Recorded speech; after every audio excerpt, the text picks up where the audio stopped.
congratulations. Why did it go so well today? Well, I think we did the basics really well, especially early in the game. I thought the first 10-15 minutes were pretty clinical, and then just got into a good rhythm and continued to do that. Ratchford looked a little bit disappointed at the end. What was your message to him? Oh well, I didn't. He doesn't need a message. He's a great kicker. Obviously, I think he just equalled the world record, and he broke the Super League record. I think he'll be pretty disappointed with the one he missed. It's not like Steph. He practices very hard, there's no sort of coincidence that he's put himself in the position to do that. So he'll be gutted with the not kicking the 42nd one, but he's going to be happy with the other 41. Thank you. What about the performance as a whole? Your opposite number was very complimentary about your performance today. Oh, that's a good sign, isn't it? I was happy with the team tonight. Yeah, they with the amount of players we had missing, with in really key positions.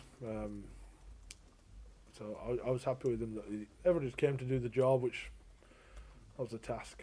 It started so well, as you mentioned. In that second quarter, did you think there was a slight, or did you expect London to come into the game at that point? No, I mean it's a game, isn't it? It flows both sides, and I think London are a dangerous team.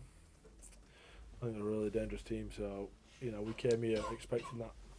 What about the finishing today? The likes of Josh Thewlis, and obviously we know about Matt Tuffty's ability, but there was some really good finishing today.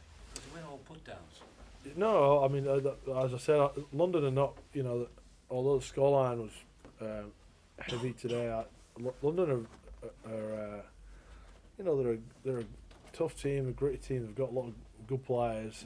So to score, we had to score, and thankfully we got some players that can find space.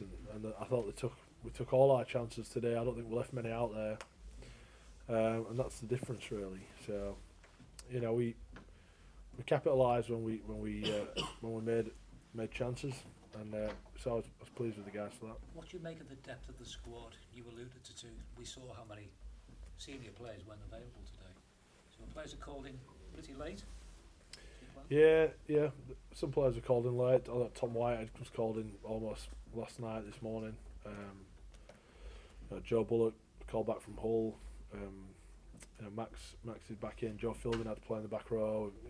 So we've got a lot of players. Steph Ratchford jumped in the halves. I think Leon's played 4 games this year and 3 different partners in the halves. So we've had a shaky road with that, but we don't make any excuses.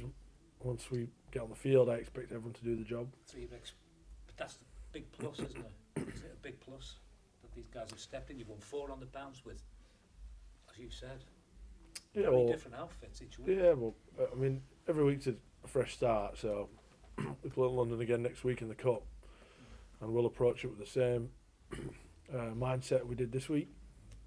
Probably get a few numbers back, so but our approach won't change. Hopefully our mindset doesn't change. That's a challenge. Now you told Tez on the TV about the record at half time. I heard on the commentary, but did you tell all the players, because you don't want them trying to score near the post for him, do you? No, I obviously I knew the record was intact, and then I'd not thought about it until I think the first try of the game was right at the sideline, and we joked about letting Thewlis kick the ones wide so he could kick the ones narrow. But so I loved Steph's courage to take all the kicks. That's why it's funny he missed the one in front of the post almost.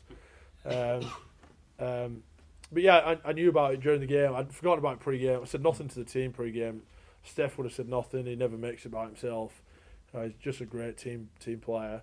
But everyone is right behind him because he's obviously a great part of the club. He's been here for a long time, so it's a pretty exceptional record. Yeah. It really is. It's not easy to do that. And you saw him today, kick 3 from the sideline, I think, before he missed the easier one. So I think it probably needs it's a great record.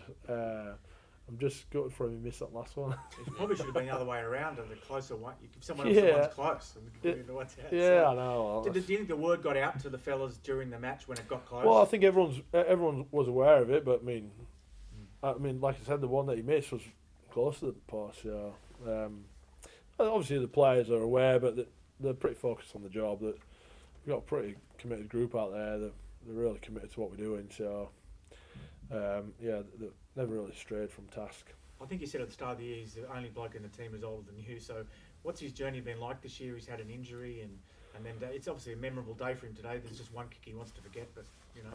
Yeah, well, I mean, forget the one he missed. I mean, let's think about the 41 he did kick. It's a great record. It's very hard to do that. But yes, Steph's in his road this year. He's been in and out of the team. I'm great friends with him, and I'm now his coach. We've played together for a number of years internationally. So I've got a lot of respect for him, and I'd like to think it goes both ways, and that's the tough side of coaching. We've got some youth there that we're trying to bring through. So Steph's role at the moment is, when and where, and I love what he brings. He never lets me down. He play anyway. He played fullback a bit today. He's played half. He's played centre. He'd play anywhere for me. So, like I said, I love what he brings. He's been a great servant to the game. And he's like a fossil? We're saying now. He's that old. So, but no, he's awesome. I really enjoy coaching him. Sam, obviously you always want to start games in halves well, but was that something you were really keen to invest in today to sort of almost take the wind out of London and really set your stall out? Well, I was a bit nervous before the game. I'm not going to lie, I was pretty nervous. So I was happy after the first 15, 20 minutes.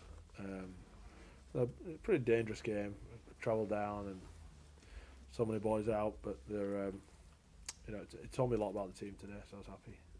Matty Nicholson was 18th man. If he would have been needed, how fit was he? I wouldn't have played him. He was not fit yet.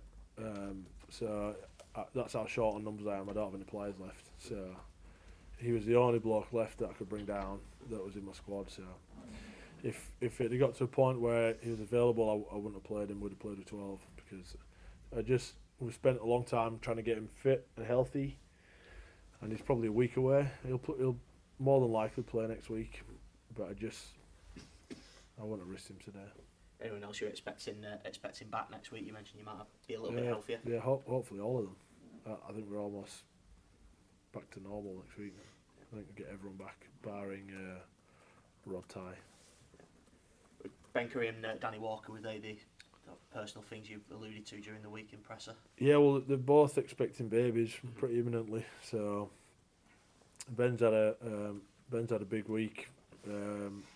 He had a carrying injury as well. So I think one of them's had the baby. I think the other one's not far off. So I don't want to spoil the party and share their news, but I think a couple of them. So one of them made a right decision. Yeah. It's just one of those things, isn't it? But we managed it really well. Yeah. Happy with the team. How pleased are you for Adam Holroyd as well, getting his first couple of tries? He seems to be, like Leon Hayes next to him, seems to be growing in confidence by the week. Yeah, I think he was in there looking at his tries straight after the game on his phone. So I think that's acceptable up until about 20 games, and then that's embarrassing. But no, he's a great kid. Really enjoy coaching. Yeah. He's not getting fined for that then just yet. No, we have a no fine policy, so he's great to work with. He works pretty hard and is committed to the team, so I like him.